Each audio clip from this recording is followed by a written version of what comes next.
देखिए लिखा है पहला सवाल, आप लोग स्क्रीन पर दिख रहा होगा। देखिए लिखा है क्या कि सिद्ध कीजिए कि कर्ण में 5 एक अपरिमेय संख्या है। देखिए हम लोग इसे विरोधाभास विधि से लगाएंगे। माना कर्ण में 5 एक परिमेय संख्या है।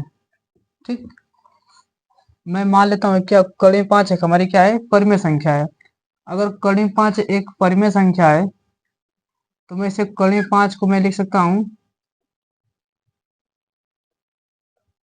कर्ण में 5 बराबर ए बटे बी। ठीक, अच्छा कर्ण में 5 को मैं ए बटे बी के रूप में लिख सकता हूँ, और जहाँ ए और बी हमारे क्या है, ए और बी का एचसीएफ हमारे क्या मिलेगा, एक मिलेगा। ठीक, हमारे ए और बी देखिए जिन दो संख्याओं का एचसीएफ एक होता है वही दो उन्हीं दोनों का अनुपात हमारा परिमेय संख्या होता है। ठीक, इसका तीर गुणा करेंगे तो ए बराबर मिलेगा यहाँ पर कर्ण में 5 भी मिल जाएगा। दोनों पक्ष का स्क्वायर करिए तो ए स्क्वायर कर्ण में 5 का स्क्वायर करेंगे तो 5 मिल जाएगा, और बी का स्क्वायर करेंगे तो बी स्क्वायर मिल जाएगा। अब देखिए यहाँ तो हमारे यहाँ देखिए यहाँ पर इसे क्या समझाया, ए स्क्वायर इंटू 5 है। देखिए मतलब ये स्क्वायर दे जाएगा तो कड़ी बना लेगा, मतलब एक कड़ी से कट जाएगा, मतलब जिसका वर्ग 5 से विभाज्य है उसका वर्गमूल भी 5 से विभाज्य होगा। ऊपर से बहुत समझ में आया, नीचे से भी दिख रहा है, तो मैं यहाँ पर क्या लिख सकता हूँ, इसलिए ए जो है 5 से विभाज्य है, क्या है, विभाज्य है। ठीक, इसीलिए मैं ए को लिख सकता हूँ ए 5 से विभाज्य है। अब यहाँ पर लिखूंगा मैं तथा। देखिए ये सवाल लगाने का प्रोसेस ही है, एक और तरीका आसान वाला है, लेकिन वो सवाल मतलब लगा देंगे कोई दिक्कत नहीं, लेकिन वो हम बताते नहीं है। देखिए ऐसे और तरीके, देखिए मैं इसे यहाँ पर इसी को मैं मानूंगा ए बराबर 5 सी मानूंगा। ठीक, मतलब यहाँ पर सी की जगह ए बी या फिर डी, मतलब जो यहाँ पर हम माने हैं उसको छोड़ के यहाँ पर जो भी मान सकते हैं हम लोग मान लेंगे। ठीक, दोनों का स्क्वायर करेंगे तो यहाँ पर ए स्क्वायर 5 का स्क्वायर 25 और सी का स्क्वायर सी स्क्वायर लिख देंगे। यहाँ से ए स्क्वायर का मान क्या है हमारा 5 बी स्क्वायर है, तो 5 बी स्क्वायर बराबर में लिखेगा 25 सी स्क्वायर मिल जाएगा।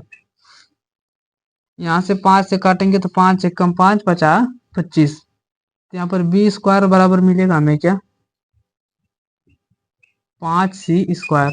अब देखिए अगर बी उधर जाएगा तो कड़ी बना लेगा, मतलब बी 5 से क्या है कट जाएगा, मतलब यहाँ पे लिखेंगे क्या बी 5 से विभाज्य है। अब भाई साहब एक बात बताइए, मैंने यहाँ पर लिखा है कि ए और बी का एचसीएफ एक मिलेगा, मतलब एक के अलावा वनिष्ठ कुछ मिलेगा ही नहीं। तो अगर इन दोनों का अगर एचसीएफ एक मिलेगा तो ए और बी का भी मिलना चाहिए एक को।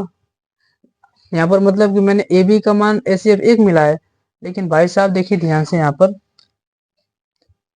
एक ए जो है 5 से भी कट जा रहा है और बी भी जो है 5 से कट जा रहा है, तो क्या इन दोनों का एचसीएफ एक नहीं हुआ, इन दोनों का एचसीएफ एक नहीं हुआ, मतलब यह परिमेय संख्या नहीं है।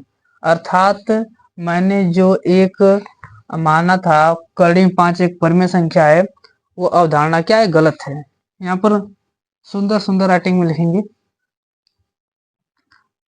यहाँ पर चूंकि ए और बी का जो एचसीएफ है वो एक के बराबर नहीं है ना, एक के बराबर कहाँ, एक 5 ना है, इसलिए हमारी अवधारणा गलत है। इसलिए हमारी हमारी